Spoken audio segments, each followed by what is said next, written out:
এখন থেকে কি জামাত ইসলামের কোনো মিডিয়া দরকার নেই? কেন মিডিয়া দরকার হবে না ভাই? আমি বলছি আমার দরকার নেই। আরে ভাই আপনি এখানে কেন আমাকে কিউসি চেকে ফেলাবেন? আমি তো আসামি না জানি আপনার প্রোগ্রামে চেক করে ঢুকবো। আমি কেন বাধ্য হবো এখানে এসে ফোন দিতে?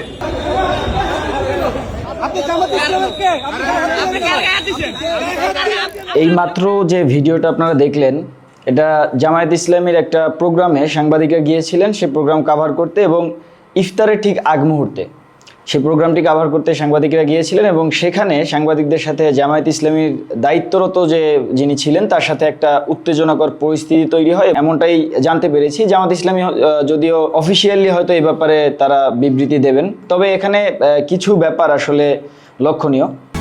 আবিরের বাচালামি।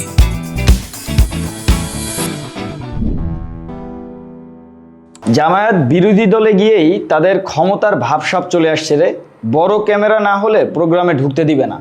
কথাগুলো আমার না, কথাগুলো লিখেছেন আমার দেশ পত্রিকার সাংবাদিক আশরাফুল আমিন ভাই।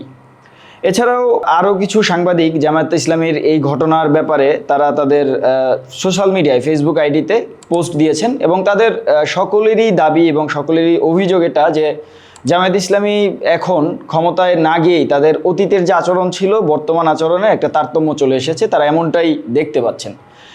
এই যে ব্যাপারটা, এই ব্যাপারটা আসলে জামায়াত ইসলামীর এই যে নতুন ধারার রাজনীতি বা তারা এখন ৭৮টি আসন নিয়ে তারা বিরোধী দলে অবস্থান করছেন, এই যে অবস্থান, এই অবস্থানে থেকে সাংবাদিকদের সাথে তাদের যে ব্যবহার, সেই ব্যবহারে একটি নজির আজকে আসলে সোশ্যাল মিডিয়ায় দেখতে পেলাম, এবং সেটি আপনাদেরকে আসলে জানানোর চেষ্টা করছি।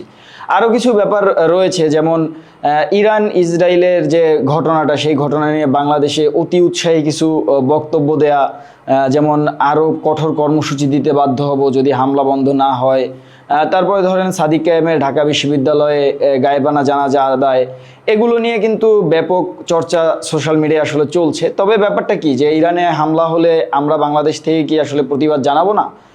এই ব্যাপারটা কি, আমি যেটা মনে করি আসলে প্রতিবাদের যে ভাষা বা প্রতিবাদের যে ধরন, সে তার মধ্যে একটু হলেও পরিবর্তন আসা উচিত। যেহেতু এত বড় একটা গণঅভ্যুত্থান কিছুদিন আগে আপনার দেশে হয়ে গেল, সেই গতানুগতিক রাজনীতি বা গতানুগতিক প্রতিবাদের জায়গা থেকে বের হয়ে এসে একটু নতুনত্ব আসলে থাকা উচিত, একটু ডিপ্লোম্যাটিক হওয়া উচিত, এবং কিভাবে সেই প্রতিবাদ একটু পরিবর্তিত হয়েও আরও কঠোর প্রতিবাদ করা যায়, বা যে প্রতিবাদটাকে বলা হয় আসলে কার্যকরী প্রতিবাদ, যেটা আসলে মানুষের কাছে হাস্যকর বা দৃষ্টিকটু হবে না, এই ব্যাপারে কিভাবে আসা যায় এটা মনে হয় আসলে ভাবা উচিত। এছাড়াও জামায়াত ইসলামী তাদের যে বিরোধী দলীয় যে ভূমিকা, সেই ভূমিকা নিয়ে অনেকেই ইতিমধ্যে প্রশ্ন তুলেছেন। ইনকিলাব মঞ্চের জাবের গত পরশুদিন একটা প্রোগ্রামে বলেছেন জামায়াত কি আসলে গৃহপালিত বিরোধী দল কিনা।